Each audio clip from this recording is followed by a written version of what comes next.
Bonjour à tous, merci de me retrouver aujourd'hui. Donc je suis Alexis Dolé et aujourd'hui je vais vous parler du process growth. Mais avant ça, j'aimerais vous inviter à cliquer sur le i comme info en haut de cette vidéo ou dans le lien qui se trouve dans la description pour accéder aux bonus gratuits que j'offre à toutes les personnes qui arrivent sur mon site, à savoir une formation gratuite en analytics. Donc vous avez simplement à cliquer sur le lien dans la description ou sur le i comme information en haut de cette vidéo. Donc, le process growth, de quoi on parle? Finalement, c'est probablement l'un des concepts les plus importants du growth hacking. Ça paraît pas comme ça paraît un peu technique, mais en même temps, c'est assez facile à comprendre. Je vous explique. Le growth hacking, c'est grosso modo tester un certain nombre de choses, tester, toujours tester, et toujours être dans un mode agile où il faut aller vite, où il faut changer les choses. Et quand vous changez les choses tout le temps que vous essayez des choses, il y a une chose sur laquelle il faut pouvoir se reposer. Et dans le cadre du growth hacking, ce sur quoi on va se reposer, c'est un process, donc un ensemble d'étapes, qu'on va suivre pour pouvoir se permettre d'avoir quelque chose de, de s'assurer qu'on va dans le bon sens, que les choses qu'on fait apportent des progrès, etc. et que on va pas un peu dans tous les sens. Donc pour ce faire, ce que je vais faire, c'est que je vais vous présenter le process growth qu'on a mis en place chez Mailbird. Voilà, à titre d'exemple, ça vous permettra de suivre la façon dont on implémente les choses. Donc la première étape, et c'est quelque chose que nous on fait tous les 3 mois environ, c'est de définir un objectif. On définit un objectif à partir de l'analyse de notre modèle growth. Donc on regarde où sont nos faiblesses dans notre tunnel d'acquisition, dans notre tunnel pas d'acquisition, mais notre tunnel growth hacking, donc le AARRR. Donc c'est une vidéo que j'avais faite précédemment. Donc vous devez simplement aller revoir cette vidéo si vous l'avez pas vue. Et donc voilà, on va identifier la faiblesse dans notre tunnel et on va dire OK, pour les 3 prochains mois, c'est un cycle, voilà, en fonction de ce que vous faites, vous pouvez avoir des cycles un peu plus court. Nous on est sur un produit desktop, donc un produit qu'on installe sur le PC, donc nos cycles de mise à jour, etc. sont un peu plus longs que si c'était une application web. Donc on a décidé de définir 90 jours pour ça. Des fois ça peut même aller jusqu'à 4 mois, donc à peu près 120 jours. Ça dépend de votre contexte, mais en tout cas c'est comme ça que chez nous on fonctionne. Donc on définit un objectif. Admettons par exemple en ce moment on est sur l'amélioration de notre activation. Donc on veut qu'il y ait davantage de personnes qui, à partir du site web, finissent par télécharger l'application, l'installer, la paramétrer et l'utiliser pendant au moins 3 jours, ce qui chez nous définit notre AA moment. Donc à partir du moment où vous utilisez notre application pendant 3 jours, on considère que vous êtes activé, parce qu'on s'est rendu compte qu'en fait les personnes qui utilisaient l'application plus de 3 jours et qui notamment envoyaient un certain nombre qui faisaient un certain nombre d'actions dans l'application avaient une rétention bien meilleure que les personnes qui l'utilisaient un seul jour ou moins d'un jour, ça paraît évident, mais même un jour ou 2. Donc c'est des choses qu'on a voulu sur lesquelles on a voulu se focaliser parce qu'on voyait que pour nous c'était un point important pour nous. Donc c'est une chose qu'on a définie et on sait que jusque pour le premier trimestre 2017, on sait que c'est notre focus et que c'est là-dessus qu'on va se focaliser pour les 3 mois de la période. Donc une fois qu'on a déterminé cet objectif, il faut être conscient qu'il faut avoir une bonne compréhension finalement de notre problème. Parce qu'effectivement, si on vous dit, OK, comment avec ce problème-là, des fois, c'est pas évident. C'est comme si je vous dis, donne-moi un mot. Et là, d'ailleurs, c'est amusant parce que c'est une technique que Chenelis m'a présenté pour m'expliquer un peu ce principe, c'est donne-moi un mot. Donc j'ai pas compris la question, il a répété la question une deuxième fois. Je lui dis n'importe quel mot, oui, donne-moi un autre. Donc j'ai dit OK, je lui dis bouteille. Et ensuite il m'a dit donne-moi une couleur. Et là je dis rouge. Et sans hésitation. Et ce qui se passe, ce mécanisme-là, c'est qu'à partir du moment où vous savez ce que vous cherchez, c'est plus facile de trouver des réponses. Au début, un mot c'est vague, une couleur c'est beaucoup plus restreint et c'est juste après le mot, donc c'est assez facile. Et l'idée c'est ça, c'est de dire il va falloir réduire petit à petit le champ de votre problème pour pouvoir trouver des réponses simples, faciles à tester et pas partir dans des choses. Parce que c'est vrai que des fois on dit OK, nos utilisateurs doivent utiliser notre application que pendant 3 jours. Comment on fait? C'est compliqué. Donc là, ce qu'on fait, et c'est là où on arrive dans l'étape de process, on va définir l'ensemble, on va redéfinir et bien s'assurer qu'on comprend l'ensemble des étapes de notre tunnel sur cet aspect-là bien particulièrement, et on va le détailler en tout petits bouts, en toutes petites étapes, pour être certain qu'on comprend chacune des étapes à l'intérieur même de cette étape d'activation. Donc dans cette étape d'activation, on va avoir dans notre cas à nous, donc je vous disais donc le téléchargement, puis ensuite l'installation, puis ensuite comment dire le paramétrage du premier compte email dans l'application, et puis ensuite ça va être le fait de faire l'ensemble des petites étapes qu'on a dans notre onboarding, et ensuite ça va être le fait d'envoyer notre premier email, puis ensuite le fait d'y retourner le lendemain et d'envoyer un autre email, de recevoir des emails, etc. Voilà, on définit toutes les étapes qui correspondent nous à notre tunnel principal, et on va essayer de comprendre à chaque étape, à chaque petite étape, comment on passe d'une étape à l'autre, et pourquoi les personnes vont d'une étape à l'autre et pourquoi certaines n'y vont pas. Et c'est cette compréhension de ces petites étapes, et de comprendre pourquoi à chaque étape on n'y va pas. Donc pour comprendre ça, c'est très simple. Vous utilisez l'analytics comme Mixpanel qui vous permet de suivre le tunnel et d'avoir une première compréhension, parce que vous pouvez segmenter votre tunnel en fonction de différents aspects pour voir s'il y a des problématiques techniques, comme un bug sur le site web qui permettrait que le téléchargement soit moins facile sur une version de navigateur ou pas.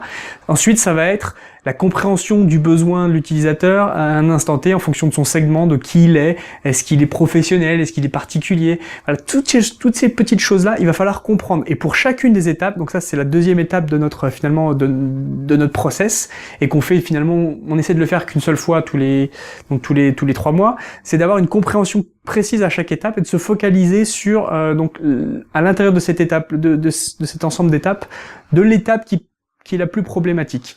Donc ensuite, ça c'est quelque chose qu'on va faire en équipe, c'est que pour un problème donné, une fois qu'on a identifié les faiblesses du tunnel à l'intérieur de cette étape, donc c'est les étapes à l'intérieur de l'étape qu'on veut étudier, ce qu'on fait à ce moment-là, c'est qu'on va donc générer des idées à partir des hypothèses qu'on a. Donc les idées, on les génère jamais comme ça un peu comme si elles arrivaient de nulle part, à partir des hypothèses et des suppositions qu'on peut avoir. Donc en fait, on fait cette liste de toutes les suppositions qu'on a, on vérifie qu'elles sont validées ou pas par rapport à des retours clients, par rapport à l'analytics, par rapport à un cas externe qui sur des problématiques similaires. Admettons, on va prendre on a lu un article de blog sur un sujet donné sur le growth hacking et qui parlait de cette étape-là.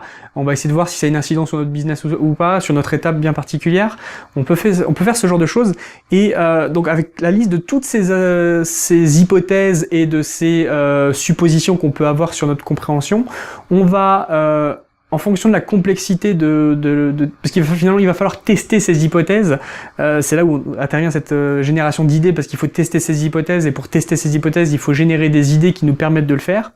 Et donc en fait, si l'idée est relativement simple à implémenter et qu'on a une validation plus ou moins moyenne, on va directement faire le test. Si des fois on a un test qui est vraiment lourd à lancer, des fois vous avez des tests, vous avez des semaines vous n'arrivez pas à faker, à faire en sorte que ce test soit fait sans beaucoup de travail, ce que vous allez faire dans ce cas-là, c'est que vous allez essayer d'aller chercher d'autres informations pour valider ça, pour pas passer 3 mois, un mois pour développer un truc qui, vous savez même pas si c'est vrai.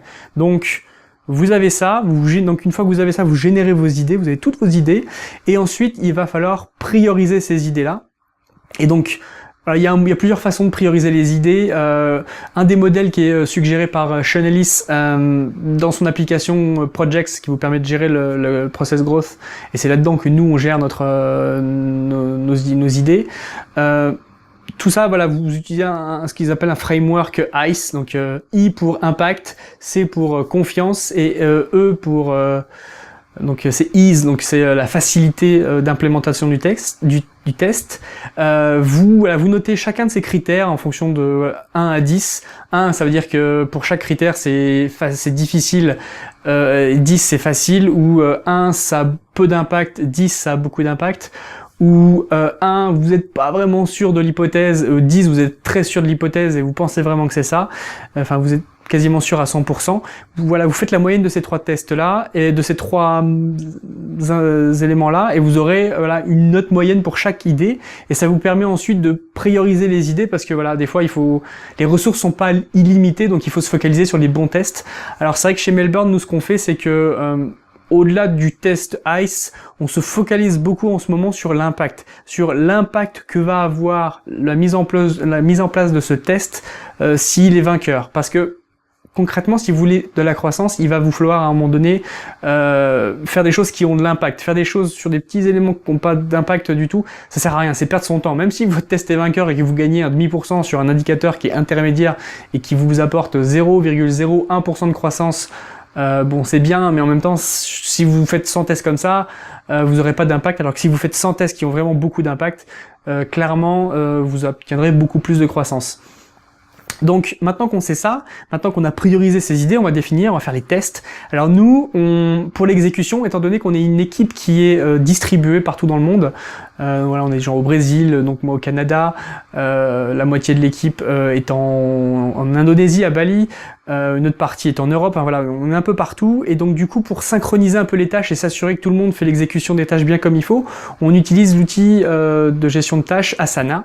Donc Asana, ça nous permet d'avoir pour chaque personne qui est impliquée dans le test, de savoir qui va faire telle étape, l'étape de design, l'étape de développement quand il y a besoin, l'étape de tracking, donc la plupart du temps je récupère.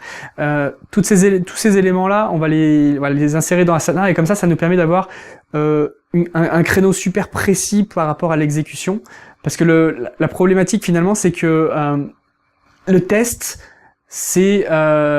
le test ça va être voilà un élément clé. L'exécution du test c'est vraiment ça qui va déterminer le succès d'un test, parce que vous pouvez avoir plein de fois des idées que vous voulez implémenter et ça va pas fonctionner parce que l'exécution a été mal faite, l'exécution a été faite trop lentement et du coup c'est plus vraiment un objectif. Hein.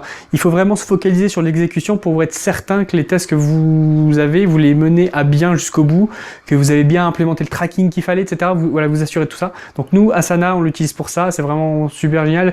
Et si vous êtes vraiment un cinglé de l'exécution, vous pouvez même définir le jour, donc ça c'est quelque chose qu'on utilise, et même l'heure à laquelle ça doit être fait. Si vraiment vous avez besoin de choses vraiment précises, vous pouvez faire ça avec Asana, ça va pas mal. Donc une fois qu'on a fait ces tests, on va les faire tourner, voilà, pendant une semaine, 2 semaines, 4 semaines, en fonction des tests qu'on a à faire.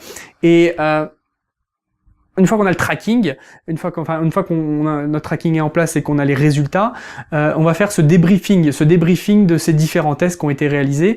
Et alors, c'est vrai qu'il y a quelque chose qui est important dans cette partie du process de tracking. Donc nous, pour le tracking, on utilise Mixpanel, comme j'en parle tout le temps, et éventuellement on va utiliser en tracking annexe Google Analytics si on peut, et des fois, ça dépend du test. Si on fait un test de manière qualitative, on peut utiliser des outils comme Hotjar, mais voilà, la plupart du temps, les datas sont envoyées, les données sont envoyées à Mixpanel. Et une fois qu'on a ces données-là, une fois que finalement on a tous les résultats, on passe le temps nécessaire pour comprendre les résultats. Donc c'est-à-dire que la plupart du temps, soit ça marche pas du tout.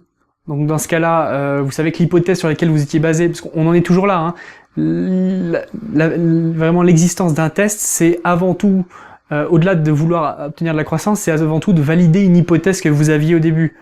Et finalement, ce que le pire qui puisse vous arriver, c'est à faire un test sans vous poser la question de savoir pourquoi ça va marcher, avoir un test positif qui fonctionne, et d'être incapable de trouver la raison pourquoi le test a fonctionné. Là, c'est vraiment horrible parce que vous retrouvez dans la situation où vous allez chercher des fois pendant des heures et des heures, essayer de comprendre, alors que si vous aviez fait les choses dans l'ordre, vous vous retrouviez pas dans cette situation-là. Et de la même façon, s'il n'y a pas d'hypothèse et que les tests sont perdants, ce qui arrive dans la majorité des cas si vous avez pas fait d'hypothèse stricte au début, là voilà, vous allez perdre votre temps, vous allez faire plein de tests qui fonctionnent pas, vous allez vous décourager et vous allez arrêter, alors que finalement avec juste un petit peu de méthode ça fonctionnerait beaucoup mieux. Donc voilà, quand vous avez tous ces résultats, vous en tirez des enseignements. Nous, ces enseignements là, on les archive systématiquement pour chaque test et on les introduit dans l'historique qui est dans Projects, là, le logiciel de growthhacker.com. On utilise ce logiciel-là pour tout lister, voilà l'amélioration des conversions, les différents feedbacks qu'on pourrait avoir, parce que des fois voilà, on fait une expérimentation, on a des retours du support, donc on a introduit les retours du support par rapport aux retours clients. Pour un test donné, on a dû faire envoyer un questionnaire. On introduit les résultats du questionnaire également pour être certain qu'on a tous les éléments et que 1 an plus tard, 6 mois plus tard ou 1 mois plus tard, alors qu'on gère plein de tests, on se rappelle bien de pourquoi on a fait le test, quel résultat on a eu, qu'est-ce qu'on a appris. Parce que l'apprentissage, c'est vraiment le plus important. Parce que même si vous avez un test qui est perdant, in fine, si si vous n'avez pas d'apprentissage du tout derrière ça, c'est-à-dire que non seulement il est perdant et en plus vous apprenez rien de nouveau, là c'est vraiment pas terrible du tout parce que voilà, vous avez perdu votre temps et vous devez recommencer pour essayer d'apprendre. Donc finalement, considérez qu'un test est vraiment perdant quand vous n'avez rien appris, mais cela, il faut qu'il n'y en ait absolument pas. Et ces tests-là, il faudrait dans votre process, il faudrait les mesurer et dire ok, ce mois-ci on a fait 30 tests ou 20 tests. On a fait 20 tests, 5 d'entre eux étaient des perdants pas seulement parce qu'on n'a pas atteint l'objectif, mais qu'en plus on n'a rien appris. Et dans le temps, vous voulez que ce ratio dans notre cas à nous, là, 5 sur 20, vous voulez que ce ratio-là, diminue. Parce que le plus important, c'est que vous appreniez des choses par rapport à vos tests, même s'ils sont perdants, même si vous n'avez pas obtenu de croissance. Parce que la plupart du temps, quand on valide pas une hypothèse, ça permet de valider d'autres hypothèses, et donc du coup, ça vous permet d'obtenir de la croissance sur les tests suivants. Donc voilà, on arrive à cette étape-là cruciale d'analyse des résultats. Et du coup, une fois qu'on a les résultats, on sait sur quel test, parce qu'on a de nouvelles hypothèses, on a de nouvelles suppositions, on sait sur quel test il faut travailler en priorité. Et comme ça, on va tourner jusqu'à arriver à atteindre l'objectif ou atteindre la fin du temps qui était imparti. Donc voilà, ça vous permet d'avoir cette structure-là. Et quand vous êtes sûr sur cette structure-là, voilà, même si vous avez besoin d'agilité, alors c'est vrai que je parlais d'agilité, dans certains cas, vous découvrez une opportunité vous pensez que ça ne se représentera pas tout de suite, ou qu'il y a vraiment un gros potentiel, vous pouvez à un instant donné décider et communiquer auprès de l'équipe que le test, l'objectif pour les tests qui vont venir dans les 3 prochains mois sera différent. Ça peut tout à fait arriver parce que il faut saisir les opportunités, mais il faut quand même essayer de suivre un process strict, donc comme par exemple celui que j'ai proposé, pour pouvoir vous assurer que vous ferez les progrès nécessaires et que c'est pas juste des tests qui sont faits un peu à la va-vite et que voilà, parce que dans la plupart des cas, ce qui se passera, c'est que vous arriverez à ne pas avoir les résultats que vous vouliez, vous allez avoir beaucoup de découragement, parce que aussi, enfin, je veux dire, sauf si vous êtes tout seul, ce qui est rarement le cas dans une startup, mais si vous êtes 2, 3, 4, 5, 10, 20, peu importe, quand on est en équipe, la communication est importante, et c'est pour ça d'ailleurs qu'il faut communiquer les objectifs de manière claire à tous les membres, surtout quand vous êtes en charge de la croissance.